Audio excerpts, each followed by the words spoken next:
नमस्कार दोस्तों, मैं श्याम वर्मा। इस समय जो SIR हो रहा है इलेक्शन कमीशन द्वारा इंडिया के 12 स्टेट्स और UTIs में, उसकी गलतियां और त्रुटियों के बारे में विभिन्न माध्यमों से टिप्पणियां हो रही हैं। सुप्रीम कोर्ट में उसका केस भी पेंडिंग है, चल रहा है। और इस बारे में एक महत्वपूर्ण एडिटोरियल द हिंदू में 28 नवंबर 2025 को प्रकाशित हुआ है। उसका जो संबंध SIR की त्रुटियों से ही है और क्या बेहतर हो सकता है, यह इस बारे में संक्षेप में बताया गया है। तो इस एडिटोरियल की जो इंग्लिश में है, उसका हिंदी में मैं थोड़ा समझाने का प्रयास करता हूँ। तो आज हम देखते हैं कि इसकी जो हेडिंग है, burden of proof SIR's enumeration process of putting the onus on residents for eligibility is flawed। यानी सबूत का भार जो है, जो दे दिया गया है इस पे निवासियों पर, उसके बारे में उसको गलत बताया गया है। यानी SIR एनुमरेशन प्रोसेस, जिसमें एलिजिबिलिटी के लिए, यानी कोई वोटर एलिजिबल है, वोट डालने के लिए कोई व्यक्ति है या नहीं, उसके बारे में जो निवासियों पर जिम्मेदारी डाली गई है, उसको गलत बताया गया है। इसका हिंदी वर्जन हम करके बताते हैं। तो इसमें यह है कि इलेक्शन कमीशन ऑफ इंडिया का इलेक्टोरल रोल का SIR जो 12 राज्यों और केंद्र शासित प्रदेशों में हो रहा है, इसके लागू करने के तरीके, यानी SIR लागू करने के तरीके और इसके बेसिक जो मूलभूत मेथोडोलॉजी है, यानी तरीका है, प्रक्रिया है, वो जो है उस पर तुरंत जुडिशियल जांच यानी जुडिशियल स्क्रूटनी की ज़रूरत है, ऐसा इसमें बताया गया है। क्यों ज़रूरत है, इसके बारे में भी संक्षेप में बताया गया है। जबकि सुप्रीम कोर्ट बिहार में शुरू किए गए SIR प्रोसेस की कॉन्स्टिट्यूशनलिटी को चुनौती देने वाली सुनवाई जारी रखे हुए है, दूसरे राज्यों में भी यही गलत तरीका अपनाया जा रहा है इलेक्शन कमीशन द्वारा। वोटर्स को ब्लॉक लेवल ऑफिसर, यानी जिसे BLO कहा जा रहा, द्वारा दिए गए एनुमरेशन फार्म भरने होते हैं और 2002 से 2005 के इलेक्टोरल रोल जो मतदाता सूची है, उससे अपने डिटेल्स का मिलान करना होता है। हालांकि बिहार के डेटा से पता चलता है कि इस प्रोसेस से चुनाव के नतीजों में कोई बड़ा बदलाव नहीं आया, लेकिन इससे वोटर्स के जेंडर रेशियो, यानी जो लिंग का अनुपात है, उसमें भारी गिरावट देखी गई है। दूसरी लोकल गड़बड़ियां भी चिंता की विषय हैं। इलेक्शन कमीशन ऑफ इंडिया का दावा है कि 12 राज्यों और UTs में ज़्यादातर वोटरों को गिनती के फार्म दे दिए गए हैं। ऐसा इलेक्शन कमीशन का बार बार कहना है कि सब ज़्यादातर लोगों को फार्म दे दिए गए हैं, लेकिन असली वोटर्स जो हैं फार्म के लिए इधर उधर भटक रहे हैं और परेशान हैं। और अगले महीने आने वाले ड्राफ्ट रोल में नाम दर्ज कराने के लिए ज़रूरी डॉक्यूमेंटेशन को लेकर कन्फ्यूजन अभी भी बना हुआ है। BLO को घर घर जाने की गाइडलाइन सिर्फ कागज़ पर लगती है, वो वास्तव में नहीं है। कागज़ों में ही इलेक्शन कमीशन करा कि घर घर जा रहे हैं BLO, ऐसा इनका कहना है।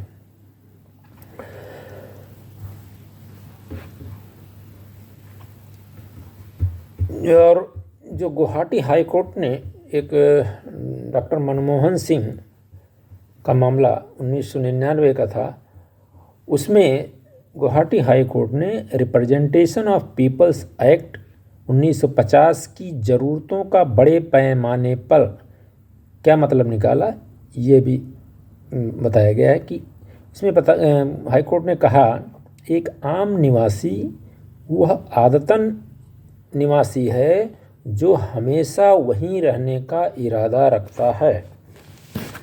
यानी an ordinary resident is a habitual resident with the intention to dwell permanently whom any reasonable person would accept as a resident of that place।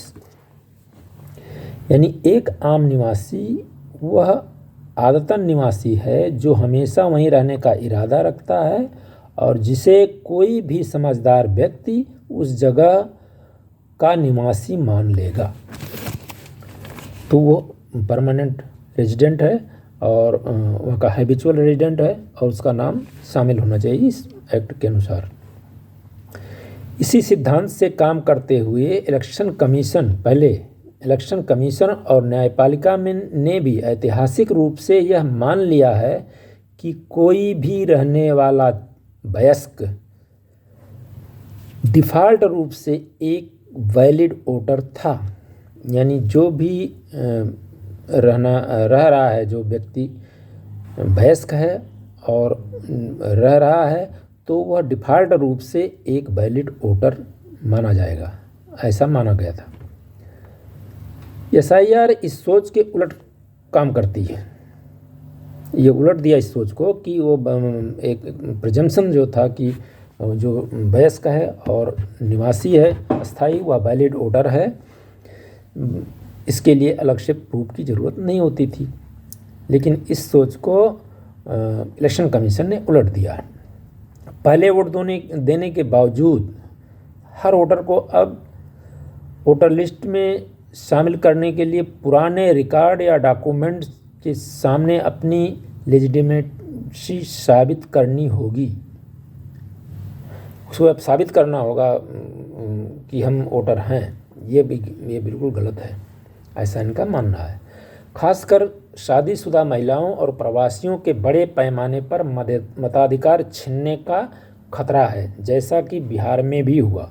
जैसा कि अदालतों ने भी माना कि आमतौर पर रहने वाले की ज़रूरत का सख्त मतलब निकालने से डेमोक्रेटिक प्रोसेस खराब हो सकता है।